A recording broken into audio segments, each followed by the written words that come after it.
السلام علیکم۔ آج ہم بات کر رہے ہیں ایک پاکستانی فلم پر، خاص طور پر اس تاثر پر جو یہ چھوڑ رہی ہے کہ یہ پاکستانی روم کامز کے لیے ایک اہم قدم ہے۔ جی مگر ساتھ ہی یہ بھی کہا جا رہا ہے کہ کہانی وہ کیا کہتے ہیں تھوڑی جانی پہچانی سی ہے۔ جی بالکل، یہ واقعی ایک دلچسپ بات ہے کیونکہ ایک طرف تو دعویٰ ہے کہ فلم پاکستانی روم کامز میں ایک اب کہہ لیں پختگی لا رہی ہے، پختگی؟ جی میچیورٹی، جی جو کہ اس صنف کے لیے مطلب روم کامز کے لیے تھوڑی نئی بات ہو سکتی ہے۔ اچھا، یہ پختگی والی بات اس کی تھوڑی وضاحت کریں گی؟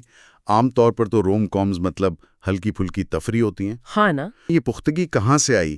کیا کرداروں میں زیادہ گہرائی ہے یا موضوعات کچھ مختلف ہیں؟ دیکھیں میرا خیال ہے کہ پختگی شاید کہانی کہنے کے انداز میں ہے۔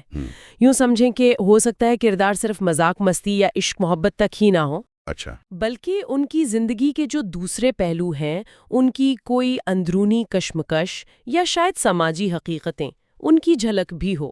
یا یہ بھی ممکن ہے کہ مکالمے، ڈائیلاگز وہ زیادہ بامانی ہوں، جو عام طور پر روم کامز میں تھوڑے سطحی سے ہوتے ہیں۔ صحیح۔ تو یہ ایک طرح سے یوں کہیں کہ اس صنف کو تھوڑا سنجیدگی سے لینے کی کوشش لگتی ہے۔ میں سمجھا۔ اچھا، تو مطلب فارمولا شاید وہی پرانا ہو مگر پیشکش کا انداز نیا ہے، زیادہ سوچا سمجھا۔ جی کچھ ایسا ہی۔ لیکن پھر وہ دوسرا پہلو بھی آ جاتا ہے، اگر انداز پختہ ہے تو کہانی فرسودہ کیسے؟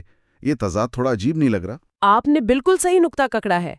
فرسودہ سے مراد غالباً میرا خیال ہے کہ کہانی کا جو بنیادی ڈھانچہ ہے نا، وہ نیا نہیں ہے۔ اچھا، وہی لڑکا لڑکی کا ملنا، پھر کچھ غلط فہمیاں ہو جانا اور آخر میں ظاہر ہے ایک ہو جانا۔ یہ سب تو ہم نے بہت سی فلموں میں پہلے دیکھا ہے۔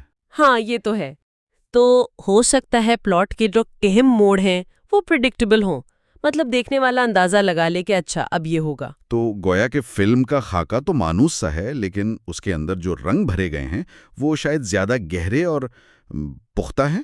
بالکل، آپ نے اچھی مثال دی۔ جیسے کوئی پرانی غزل نئے سازوں کے ساتھ۔ ہاں بالکل، بنیادی خیال وہی پرانا مانوس ہو سکتا ہے، لیکن اس کی پیشکش، کرداروں کا برتاؤ، یہ جس طرح سے رشتوں کو دکھایا گیا ہے، اس میں ایک نیا پن یا گہرائی ہو سکتی ہے۔ صحیح۔ یہ ممکن ہے کہ فلم نے رومانوی پہلوؤں کے ساتھ ساتھ زندگی کی جو دوسری حقیقتیں ہیں ان کو بھی مطلب متوازن انداز میں پیش کرنے کی کوشش کی ہو۔ یہ تو واقعی ایک دلچسپ توازن ہے۔ تو اس سب کا پاکستانی سنیما اور دیکھنے والوں کے لیے کیا مطلب نکلتا ہے؟ کیا یہ کسی نئے رجحان کا اشارہ ہے؟ یقیناً یہ غور طلب بات ہے۔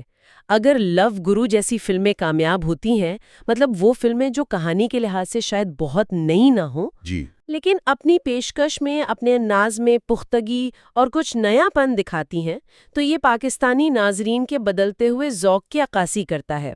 یعنی آپ کہہ رہی ہیں کہ شائقین اب بھی شاید مانوس کہانیاں ہی دیکھنا چاہتے ہیں، لیکن وہ اب زیادہ نفیس اور گہری پیشکش کی توقع رکھتے ہیں۔ ایسا ہی لگتا ہے۔